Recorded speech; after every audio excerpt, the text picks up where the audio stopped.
pour ceux qui ont des besoins. Mais avant cela, nous allons ouvrir l'évangile de Jean, chapitre 3, un passage bien connu, une rencontre entre Jésus et un certain Nicodème. Et j'ai intitulé ce message tout simplement « Renaître ». Jean chapitre 3, verset 1er, nous lirons jusqu'au verset 21. Il est écrit « Mais il y eut un homme d'entre les pharisiens nommé Nicodème, un chef des Juifs qui vint, lui, auprès de Jésus de nuit, et lui dit « Rabbi, nous savons que tu es un docteur venu de Dieu, car personne ne peut faire ces miracles que tu fais si Dieu n'est avec lui. » Jésus lui répondit « en vérité, je te le dis, si un homme ne naît de nouveau, il ne peut voir le royaume de Dieu. » Nicodème lui dit « Comment un homme peut-il naître quand il est vieux? Peut-il rentrer dans le sein de sa mère et naître ?» Jésus répondit « en vérité, je te le dis, si un homme ne naît d'eau et d'esprit, il ne peut entrer dans le royaume de Dieu. Ce qui est né de la chair est chair, ce qui est né de l'esprit est esprit. Ne t'étonne pas que je t'ai dit, il faut que vous naissiez de nouveau. Le vent souffle où il veut et tu en entends le bruit, mais tu ne sais d'où il vient ni où il va. Il en est ainsi de tout homme qui est né de l'esprit. » Nicodème lui dit « Comment cela peut-il se faire ?» Jésus lui répondit « Tu es le docteur d'Israël et tu ne sais pas ces choses. En vérité, je te le dis, nous disons ce que nous savons et nous rendons témoignage de ce que nous avons vu, et vous ne recevez pas notre témoignage.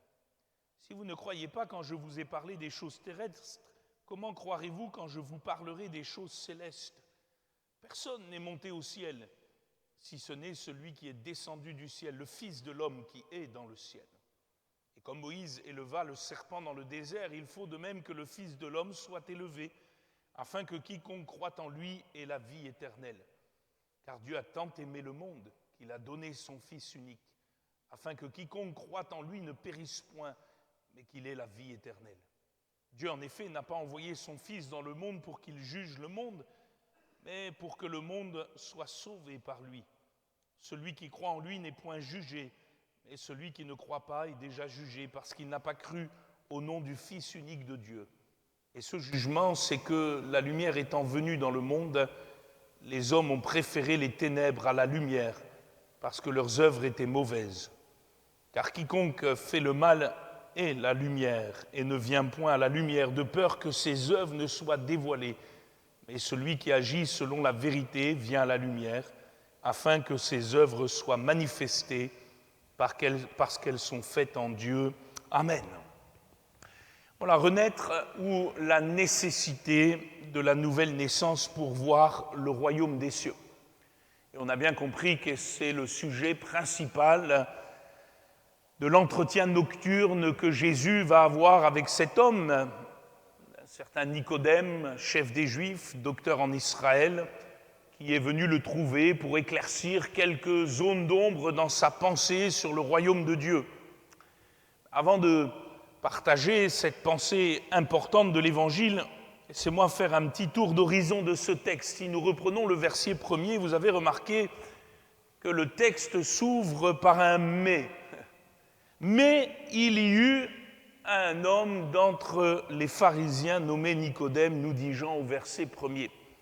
Et il est important de souligner ce « mais » parce que cela renvoie nécessairement au chapitre précédent et à la fin de la lecture où, si vous allez à partir du verset 13, vous allez voir la polémique qui va advenir entre Jésus et les Juifs parce que Jésus a chassé assez rudement les changeurs et les vendeurs du temple qui avaient transformé la maison de Dieu en un commerce, en un business autour des sacrifices et de tout ce qui concerne l'adoration du Seigneur. « Quel miracle nous montres-tu pour agir de la sorte ?» avaient demandé les Juifs, un peu excités, le voyant tout renversé sur son passage. Et Jésus, au verset 19, va dire « Détruisez ce temple, et en 3 jours, je le relèverai. » Alors Jésus parlait de son corps. Et eux pensaient qu'il parlait du temple, et il va y avoir une confusion dans leur esprit. Et la confusion était telle que même les disciples n'ont compris cette parole qu'après la résurrection. Quoi qu'il en soit, il nous est dit au verset 23 que Jésus va quitter ce groupe de Juifs pour aller faire quelques miracles dans la ville. Et puis, il est dit au verset 24, et c'est le point le plus important du contexte, que malgré ceux qui s'attachaient à lui, voyant les miracles qu'il faisait, Jésus ne se fiait point à eux. C'est ce qui est écrit, Jean 2, 24. Parce qu'il les connaissait tous et parce qu'il n'avait pas besoin qu'on lui rendît témoignage d'aucun homme, car il savait lui-même ce qui était dans l'homme. Et c'est sur cette phrase, finalement, qu'est bâti le texte que nous avons lu, avec ce « mais » qui va introduire la venue de Nicodème en pleine nuit vers Jésus. Et ça nous montre que finalement, Nicodème ne fait pas partie de ces gens dont Jésus se méfiait. Cela montre que Nicodème n'est pas venu vers Jésus autrement que dans une certaine foi, dans une certaine volonté réelle de découvrir plus sur le royaume de Dieu. Alors que Jésus ne se fiait pas à tous ceux qui le suivaient simplement pour ses miracles, voilà un homme qui le cherche pour plus que cela. Et Jésus va donc s'intéresser à lui. S'intéresser à lui parce que Nicodème cherche de vraies réponses à son questionnement intérieur. Et vous allez me demander, mais quel est son questionnement intérieur? Et il est tout simple, le questionnement intérieur de Nicodème, c'est le royaume de Dieu. C'est ce qui l'intéresse. C'est ce pourquoi, d'ailleurs, il est certainement l'un des chefs des Juifs et l'un des docteurs en Israël.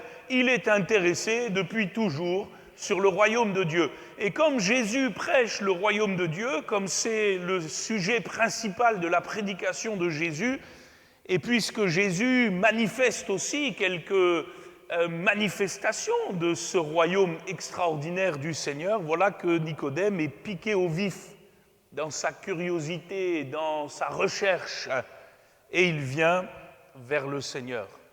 Alors ce n'est pas n'importe qui, nous l'avons noté, c'est l'un des chefs des Juifs, et vous noterez que Jésus va même l'appeler le docteur d'Israël. Il n'est pas un docteur parmi tant d'autres, Jésus dit, tu ne le sais pas, toi, le docteur d'Israël. C'est donc que Nicodème, il est connu, il est reconnu, il a une certaine assise dans la population. Et il est l'un des érudits, peut-être l'érudit des érudits de la loi de Moïse à l'époque de Jésus. Certainement le spécialiste des questions de fond quant au judaïsme de l'époque. En plus, si vous lisez d'autres textes des évangiles, vous allez apprendre que Nicodème fait partie de ce qu'on appelle le Sanhédrin, c'est-à-dire à l'époque le grand conseil religieux qui gère la vie religieuse du peuple d'Israël. Et donc Nicodème, avec sa place dans le Sanhédrin, un petit peu l'académie israélite de l'époque, si on peut faire une comparaison avec l'académie française aujourd'hui, voilà qu'il prend aussi des décisions qui impactent la société juive. Plus tard, on apprendra que c'est lui, avec Joseph d'Arimathée, qui prendra soin de descendre le corps de la croix de Jésus et de l'ensevelir convenablement dans le tombeau près du jardin où il a été crucifié. Mais quoi qu'il en soit, dans le texte qui nous importe, où il vient trouver le Seigneur de nuit, Nicodème n'est pas encore tout à fait son disciple. Il est curieux, il est perplexe, il est interrogatif, et puis il est aussi admiratif, il faut le dire. Verset 2, « Rabbi, nous savons que tu es un docteur venu de Dieu, car personne ne peut faire ces miracles que tu fais si Dieu n'est avec lui. » Nicodème a une certaine admiration pour Jésus. Et je remarque que Jésus va l'amener plus loin. Ce n'est pas suffisant d'avoir une admiration pour Jésus, ce n'est pas suffisant d'avoir quelques bons sentiments pour Jésus. Ce n'est pas suffisant de reconnaître quelques bons éléments, quelques bons traits de caractère chez Jésus ou quelques vérités. Ce n'est pas suffisant. Il faut plus. Et Jésus va lui annoncer ce plus. Ce plus qui est une nécessité, qui n'est pas un ajout, qui est quelque chose de nécessaire à la fois, c'est la nouvelle naissance. Et pour la première fois, Nicodème, dans toutes ses recherches, va entendre parler de cette nouvelle naissance qui permet d'entrer dans le royaume de Dieu. Alors je note tout cela parce qu'il faut bien comprendre la pensée aussi de la parole de Dieu, à savoir que la nécessité de la nouvelle naissance, Jésus ne va pas l'adresser à, excusez-moi l'expression, à un paumé de la vie.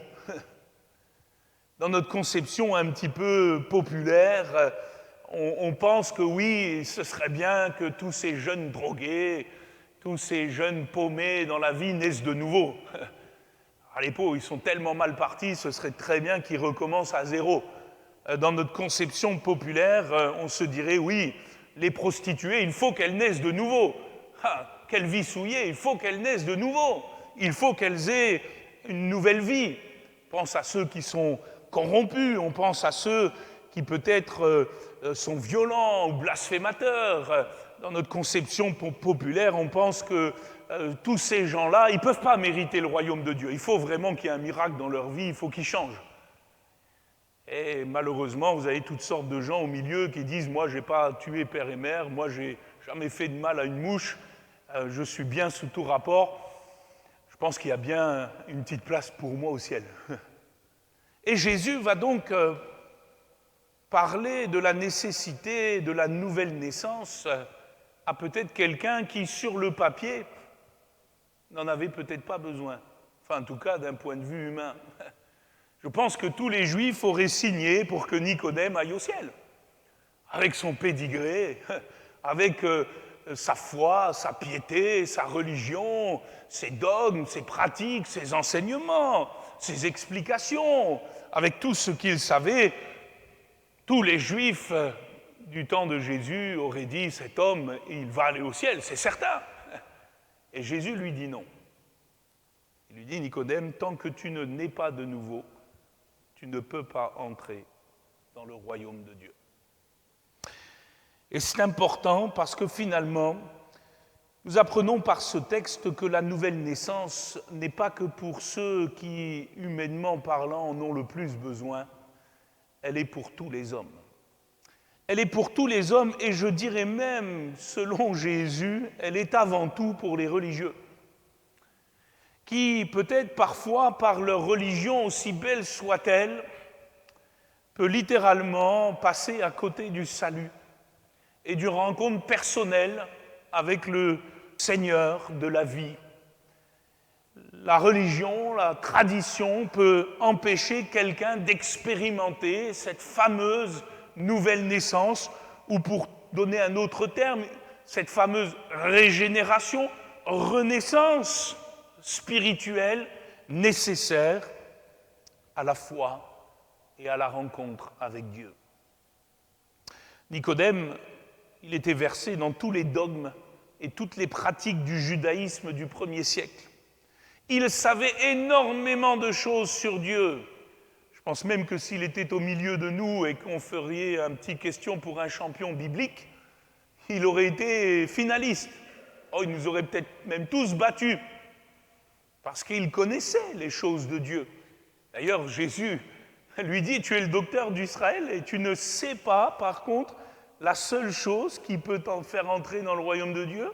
Sous-entendu, Nicodème, tu sais tellement de choses que la chose la plus première, basique, principale, tu ne la connais pas. Et Nicodème, tout ton système de pensée, tout ton intellectualisme, tout ton humanisme, toute ta philosophie, toute ta religion judaïque, il faut que tu la remettes en cause, aussi belle est-elle, parce que ça ne te sert à rien pour voir la gloire de Dieu. Tes pénitences, Nicodème, tes ablutions, Nicodème, ne te servent à rien pour voir le royaume de Dieu. Il te faut naître de nouveau. Billy Graham a dit ceci de ce texte. Je pense que la majeure partie d'entre nous ont connu Billy Graham, ce grand évangéliste du XXe siècle. Il a dit « Bien des gens s'imaginent que le Christ ne s'adresse qu'aux enfants ou aux débauchés. Une des plus importantes rencontres que Jésus fit pendant son ministère fut son entretien avec un intellectuel. Cet homme nommé Nicodème avait construit un système rigide, philosophique et religieux au centre duquel se trouvait Dieu. Pourtant, ce système excellent avait été structuré sans tenir compte de la nouvelle naissance possible seulement en Jésus-Christ. Et vous savez quoi? Des Nicodèmes, il y en a encore des millions sur la terre. J'en ai rencontré. Vous savez, j'ai rencontré bon nombre de bonnes personnes ici-bas. On ne rencontre pas toujours des voyous. On ne rencontre pas toujours des gens de mauvaise vie. On ne rencontre pas toujours des gens qui en ont fait plus que pendre. Et toutes sortes de gens bien sous tout rapport, avec une morale, avec un système philosophique très sensé, avec un QI développé, avec aussi une religion bien sous tout rapport, et qui pourtant, selon le témoignage de Jésus-Christ et des Écritures, vont rester complètement à l'écart du royaume de Dieu et vont rester perdus pour l'éternité parce qu'ils ne naissent pas de nouveau. Un jour, j'ai même parlé longuement avec l'un d'eux, plusieurs entretiens avec lui. Il avait fait le séminaire à Rome pour devenir prêtre, rendez-vous compte. Élevé dans la tradition chrétienne, et il avait ce désir de la prêtrise. Alors vous savez, à l'époque, certainement dans les familles très honorables, quand la mamie apprenait cela, et il était parti à Rome faire le séminaire pour devenir prêtre. Le problème, je ne sais pas si c'est un problème, mais en tout cas, c'est au milieu, il a rencontré une jeune femme avec qui il a commencé à avoir des sentiments, et puis il a commencé à se poser des questions. Et puis les sentiments l'ont emporté, il n'a rien renié de la foi, mais il a voulu se marier avec cette femme, et puis il a continué son apprentissage personnel, puisque, dans la tradition chrétienne, on ne peut pas rester prêtre et marié, vous le savez, chez les catholiques romains. Et lui, donc, a continué, il a fait des lectures, il a fait des recherches, puis il a emmagasiné une somme impressionnante de pensées, d'idées sur la Bible. Je pense qu'il a lu la Bible peut-être plus que certains au milieu de nous. Il a reçu des dizaines d'interprétations, de commentaires, de savoirs. Et puis à chaque fois que je discutais avec lui, je m'apercevais que finalement, il connaissait beaucoup de choses sur Jésus, mais il ne connaissait pas Jésus. Il connaissait beaucoup de choses sur Dieu, mais il n'avait pas rencontré le Seigneur. Dans toute sa gloire, dans toute sa force, dans toute sa beauté, parce que finalement, tout son système l'empêchait de naître de nouveau. C'était un Nicodème. Et des Nicodèmes, il y en a plein. Il y en a plein à l'île de la Réunion. Il y en a plein dans les rues. Quand vous discutez avec eux sur Jésus, ils vont vous dire « Ah, c'est bien, mais moi j'ai ma religion. » Ils vont vous dire « C'est très bien ce que vous faites. Ah, même j'y crois quelque part. » Mais ils ne sont pas nés de nouveau. Et ils ont besoin de rencontrer Jésus d'une autre manière que d'une manière religieuse. Et c'est ce que Nicodème avait besoin.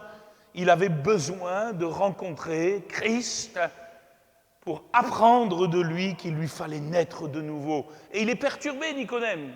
C'est quoi cette nouvelle naissance? Qu'est-ce que naître de nouveau? Et voyez-vous, on en arrive finalement à ce que Nicodème avait besoin de comprendre. S'il nous faut naître de nouveau, c'est que notre première naissance dans cette humanité ne peut pas nous faire entrer dans le royaume de Dieu. Et la raison, elle est très simple, le péché. Le péché dans le cœur de tous les hommes, quels qu'ils soient, même ceux qui occupent une place louable et légitime dans ce monde. Le péché dans le cœur de tous, petits et grands. L'apôtre Paul a écrit « Car tous ont péché et sont privés de la gloire de Dieu. » Et c'est la réalité implacable que Jésus a voulu faire comprendre à Nicodème, lui disant, tu vois Nicodème, C'est bien tout ce que tu fais, tout ce que tu es, tout ce que tu penses, tout ce que tu dis, tout ce que tu enseignes, tout ce que tu pratiques. Mais Nicodème, si tu ne prends pas conscience de ton péché, et si tu n'expérimentes pas une nouvelle naissance par le Saint-Esprit qui seul peut te débarrasser de la puissance du péché, tu n'entreras pas dans le royaume de Dieu. Il y a donc dans l'Évangile la vérité que par nature, l'homme n'est pas aussi bon qu'il prétend l'être. Et c'est une véritable opposition, excusez-moi l'expression, de style. Parce que dans le monde, depuis les philosophes jusqu'aux scientifiques et aux politiques et à tous ceux qui essayent d'influencer le monde, on dit « mais l'homme, il est bon !» C'est l'environnement qui n'est pas bon. Et la Bible dit tout le contraire. La Bible dit tout ce que Dieu a créé est bon. Mais le cœur de l'homme, il est tortueux par-dessus tout à cause du péché qui est entré en lui et qui, à partir d'Adam et de sa chute, s'est transmis par une nature déchue.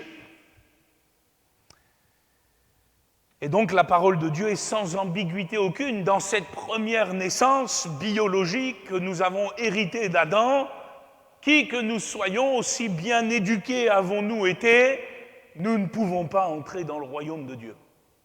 Nous sommes privés de la gloire de Dieu. Aucun homme, aucune femme ne peut prétendre franchir les portes du ciel dans sa nature première, héritée en Adam. Il nous faut naître de nouveau.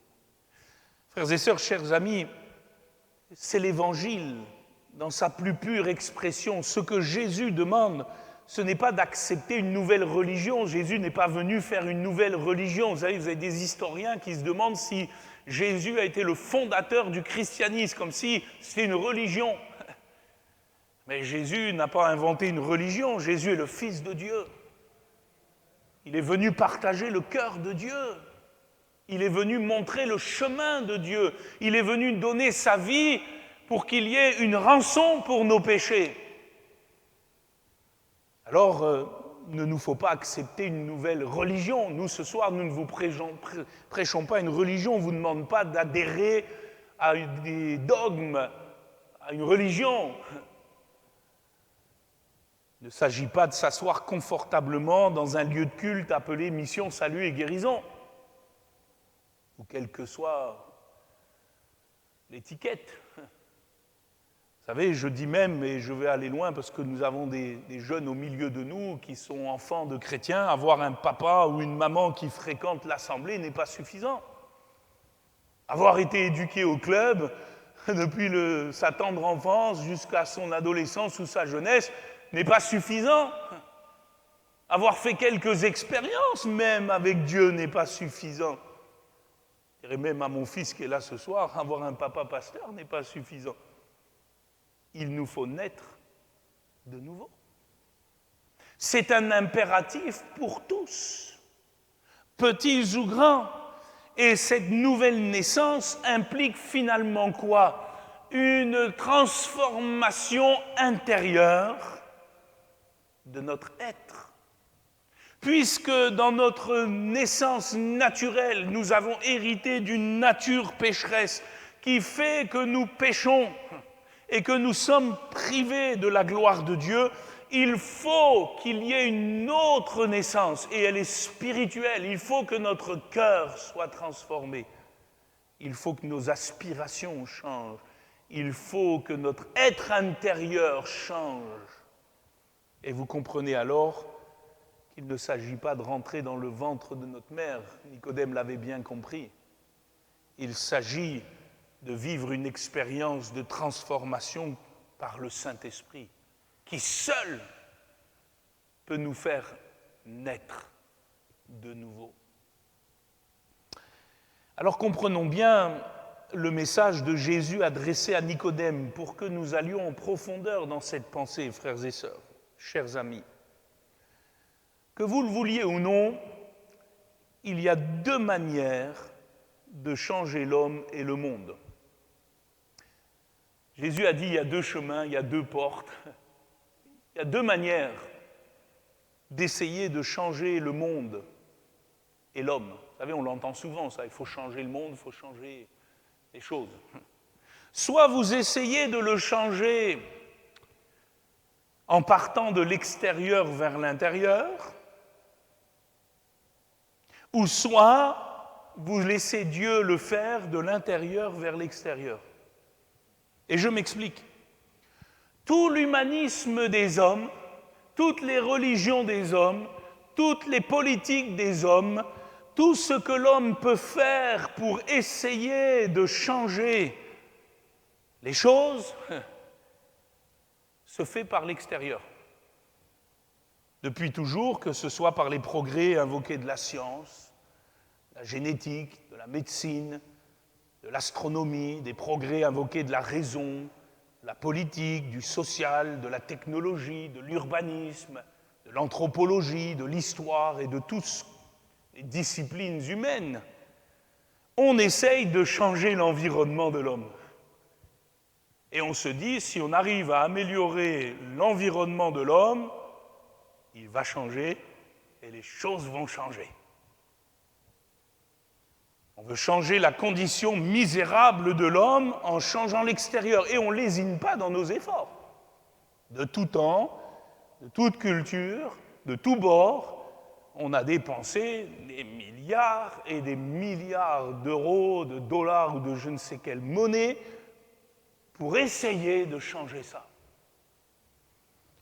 Et on est au XXIe siècle et on s'aperçoit que ça ne marche pas.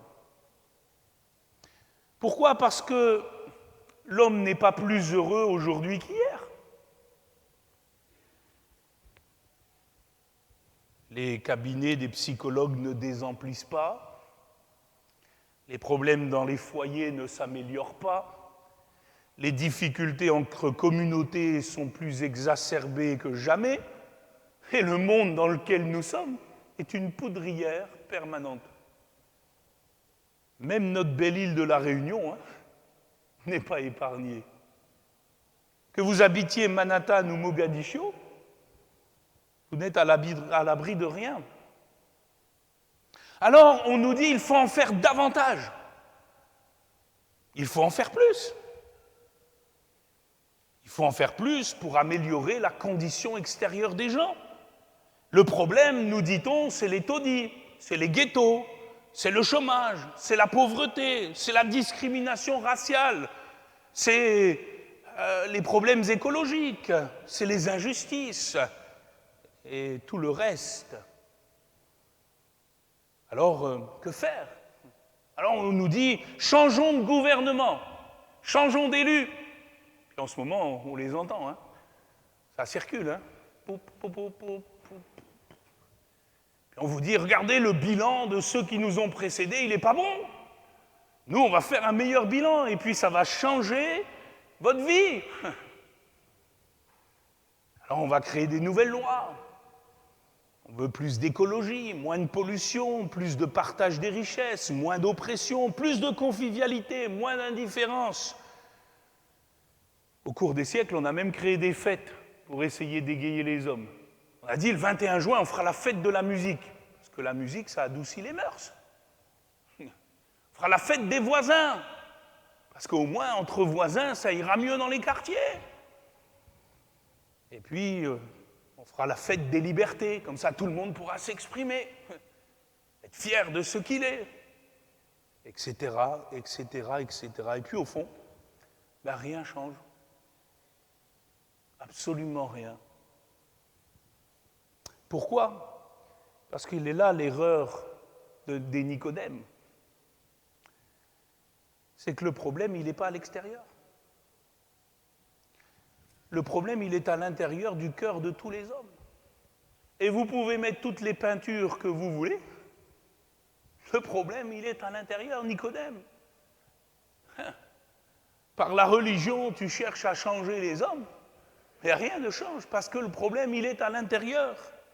Comme le dira encore Billy Graham, la société ne sera jamais transformée par la force ou la coercition, ou alors ce serait au prix de sa liberté. Elle ne sera changée que par la totale transformation du cœur de l'homme. Car les taudis, les ghettos et les écrasés ne disparaîtront de la société que si les ghettos et les taudis disparaissent du cœur de l'homme.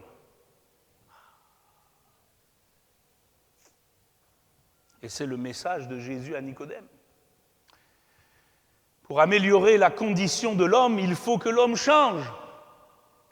Parce que le problème profond de l'humanité, c'est le péché et rien d'autre. Vous savez, tous les problèmes extérieurs de l'homme prennent sa source dans le péché. C'est le péché de l'homme qui crée les inégalités. C'est le péché de l'homme qui crée les déséquilibres. C'est le péché de l'homme qui crée les ruptures. C'est le péché de l'homme qui crée les blessures. C'est le péché de l'homme qui crée les haines, les dissensions, les guerres, les exploitations, les mauvais usages même de la nature que Dieu nous a donnés. Et j'en passe, c'est le péché de tous les hommes. C'est le péché de nous tous. Et tout cela rejaillit inévitablement sur tous les pans de la société, que ce soit à petite échelle dans le cocon familial ou à grande échelle dans les nations. Alors Jésus dit que le salut n'est pas dans le changement des choses extérieures. Le salut, il est dans le changement du cœur de l'homme. Et c'est pour cela que Jésus est venu. Parce que l'homme ne peut pas changer son cœur tout seul. Vous pouvez avoir toutes les bonnes aspirations que vous voulez, vous pouvez apprendre toutes les bonnes résolutions que vous voulez. Si ce n'est pas Dieu qui change votre cœur, vous resterez misérablement dans le péché. Alors ça ne veut pas dire, et je fais une parenthèse ici, que nous chrétiens ne devons pas agir sur les choses extérieures. Billy Graham dira encore, comme chrétiens, nous devons agir pour supprimer les injustices sociales, les taudis, les ghettos. Nous ne pouvons pas ignorer ces problèmes comme s'ils étaient insolubles ou trop écrasants. Nous devons nous engager dans l'action tenant à faire du monde un endroit où l'on vive mieux, en particulier pour ceux dont le niveau de vie est si bas qu'il nous paraît inimaginable, ou pour les victimes de l'oppression politique. Et j'ajoute, mais gloire à Dieu, l'Église l'a fait depuis des siècles. Dites-moi l'Église, par ses missions, par ses actions sociales, par ses actions humanitaires, je parle de l'Église avec un grand E, et je mets vraiment beaucoup de choses dedans, mais tous ceux qui se réclament du Christ, n'ont-ils pas fait du bien? Amen. Eh oui. Mais néanmoins, l'Église ne s'est jamais trompée sur une chose. Elle n'a jamais pensé que ces choses-là allaient résoudre le problème. Elle a toujours cru, elle a toujours prêché, et nous le prêchons ce soir, que pour que le problème change, il faut que le cœur de tous les hommes change. Et le seul qui peut changer le cœur des hommes, c'est Jésus. Voilà pourquoi Jésus n'annonce pas à Nicodème un énième programme religieux ou humaniste pour changer la condition extérieure de l'homme. Il annonce à Nicodème et à tous les hommes que lui seul, par son esprit, puisqu'il est question d'une œuvre opérée par le Saint-Esprit, et la Bible dit que le Saint-Esprit, c'est l'Esprit de Christ. Lui seul peut changer le cœur de l'homme et changer la face du monde. Mais il le fera de l'intérieur de ton cœur. Et je te dirai, mon frère, ma sœur, cher ami, ton monde changera quand tu changeras par la puissance du Saint-Esprit. C'est la nouvelle naissance. Et conjointement avec la sanctification, elle est l'œuvre par excellence de la foi. Le prophète Ézéchiel disait ceci, Ézéchiel 36, verset 26, parlant de la part de Dieu, « Je vous donnerai un nouveau cœur et je mettrai en vous un esprit nouveau. » Alléluia. Le seul qui peut donner un nouveau cœur, c'est le Seigneur. Et cet esprit nouveau, parlant de l'alliance nouvelle que Dieu scellerait avec les hommes, Jésus l'a permise par son offrande à la croix. Le seul sang qui puisse nous purifier spirituellement, et le seul sang qui puisse nous transformer Et nous rendre semblables à quoi finalement? La nouvelle naissance, pourquoi? Un nouveau cœur, pourquoi? Une nouvelle vie, pourquoi? La Bible est très claire. Pour ressembler à Jésus. Oh, s'il y avait que des Jésus sur la terre, on serait tranquille. Hein? Non? On serait béni. Hein? Et finalement, on a tous envie, au fond de notre être, de ressembler à Jésus. Il est parfait sous tout rapport. Aucun déséquilibre. Il est bon. Il est fidèle. Il est aimant. Il est droit. Il est juste. Il est équilibré. Il est sensé. Il est sensible. Il est doux. Il est humble. Il est attachant. Il est merveilleux. J'ai toujours dit, je crois que toutes les femmes, elles aimeraient marier un Jésus. Eh oui. Qui n'a pas envie de ressembler à Jésus dans son caractère? Si vous n'avez pas envie de ressembler à Jésus, c'est que vous ne le connaissez pas. Hein. C'est que vous n'avez pas lu sa parole. Hein. C'est que vous n'avez pas lu les évangiles. Hein. Je vous mets au défi de lire les évangiles et de ne pas apprécier Jésus. Hein. Parce que Jésus est merveilleux. Même ses ennemis disaient, jamais homme n'a parlé comme lui. Et Jésus n'avait aucun écart. Qui de vous me convaincra de péché, pouvait-il dire? Et on se dit, mais Seigneur, comment te ressembler? La nouvelle naissance. Parce que la Bible dit que dans la nouvelle naissance, le Saint-Esprit va opérer un changement de cœur. Et ce cœur qui est tortueux par-dessus tout, ce cœur qui est marqué par le péché, ce cœur qui est marqué par l'orgueil, ce cœur qui est marqué par l'hypocrisie, ce cœur qui est marqué par toutes sortes de vices et de passions, ce cœur mauvais, le Saint-Esprit va le changer. Et y avoir un changement de cœur, comme une transplantation cardiaque. Et le cœur du Seigneur va venir nous habiter. La Bible dit, celui qui reçoit Jésus, celui qui expérimente cette nouvelle naissance, il reçoit la semence de Dieu.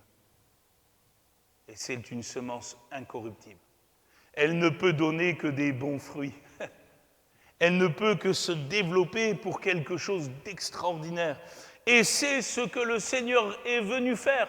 Il est venu pour nous permettre de vivre cette expérience. Jusqu'à la croix, il nous était impossible de la vivre. Parce que nos péchés témoignaient contre nous, nos péchés étaient dans le ciel comme un acte qui nous condamnait. Et il fallait que quelqu'un vienne régler ce problème du péché devant Dieu. Jésus l'a fait. Il s'est fait homme. Il est allé jusqu'à la croix comme un sacrifice. Il s'est donné, il s'est offert. Et maintenant, une nouvelle alliance est entrée dans le ciel entre Dieu et les hommes, avec Jésus-Christ comme seul médiateur. Et tous ceux qui passent par lui, ils sont justifiés. Alléluia.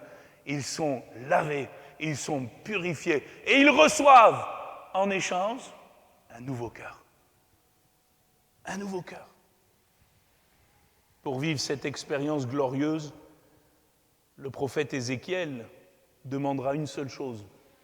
Ézéchiel 14, verset 6, « Repentez-vous et détournez votre visage de toutes vos abominations. » Demi-tour!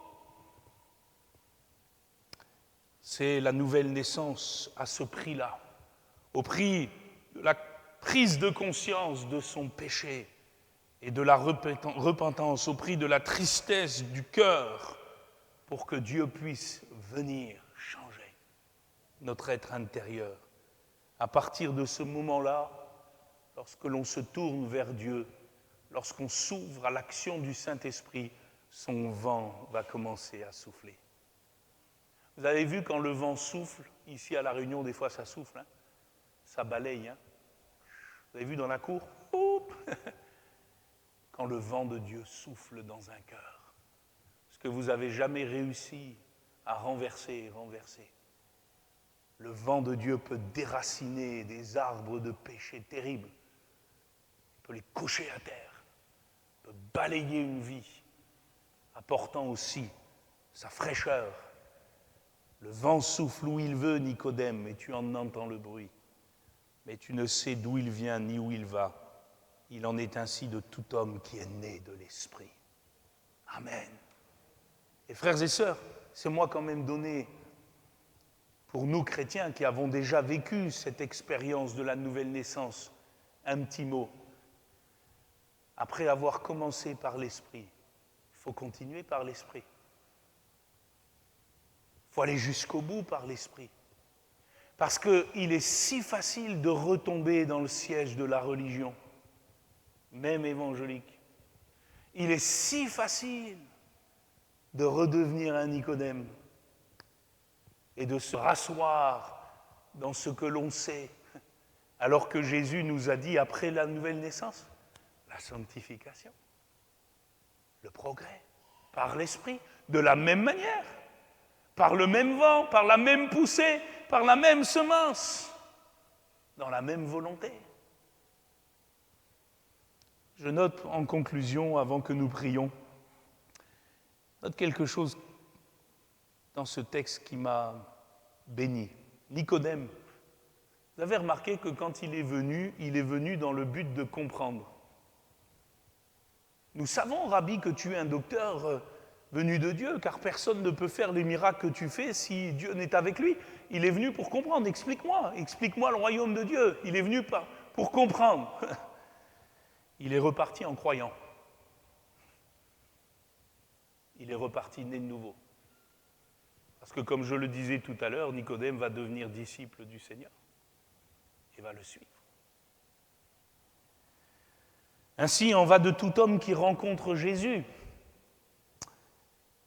Nous ne prêchons pas une amélioration, nous prêchons une profonde transformation de la vie. C'est un miracle, la nouvelle naissance. C'est le miracle par excellence.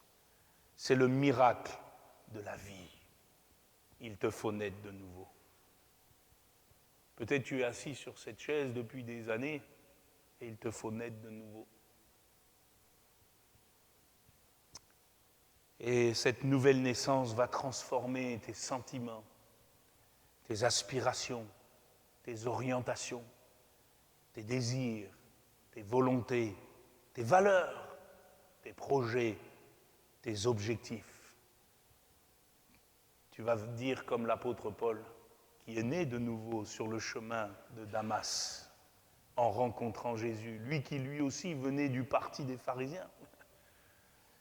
Tu vas pouvoir dire, ce n'est plus moi qui vis, c'est Christ qui vit en moi.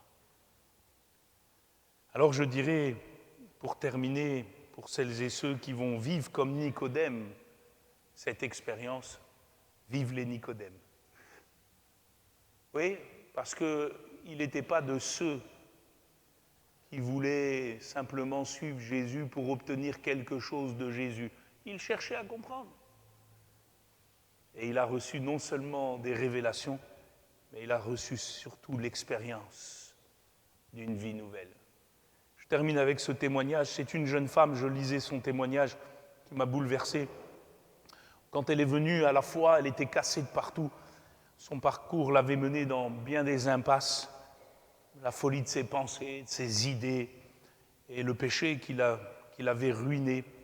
Dans l'inquiétude et la confusion, elle était au bord de la faim, au bord du rouleau, au bout du rouleau.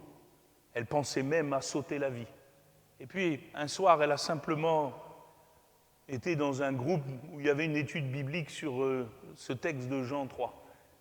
Puis le Saint-Esprit est venu la toucher. D'une manière particulière. Vous savez, ça ne se fabrique pas, c'est le Seigneur qui fait ça. Et quand elle est sortie de là, transformée, quelque chose s'était passé, elle a dit ceci, c'est comme si Dieu m'avait refaite à neuf. Ben c'est ça la nouvelle naissance. C'est Dieu qui nous refait à neuf. Alléluia. Pour que nous puissions le ressembler, marcher avec lui. Et surtout, voir la gloire de Dieu. Mon frère, ma sœur, cher ami, surtout toi, peut-être jeune homme, jeune fille, qui fréquente l'assemblée, peut-être quelqu'un au milieu de nous, il te faut naître de nouveau. Et il te faut vivre par l'Esprit. Et cela ne peut se faire qu'en venant à Christ, en t'ouvrant à lui et en laissant le Saint-Esprit agir dans ton cœur. Prions le Seigneur. Pendant que nous prions, les musiciens vont venir jouer tranquillement ce cantique. Tu peux naître de nouveau, tu peux tout recommencer, balayer ta vie passée et repartir à zéro avec Jésus pour berger. Prions le Seigneur. Nous te remercions, notre Dieu et notre Père. Te remercions pour ta parole. Nous te remercions pour tout ce que tu nous partages. Te remercions, Seigneur, pour tes grâces. Te remercions pour le don de ta vie à la croix. Et nous te remercions surtout pour la nouvelle naissance opérée par le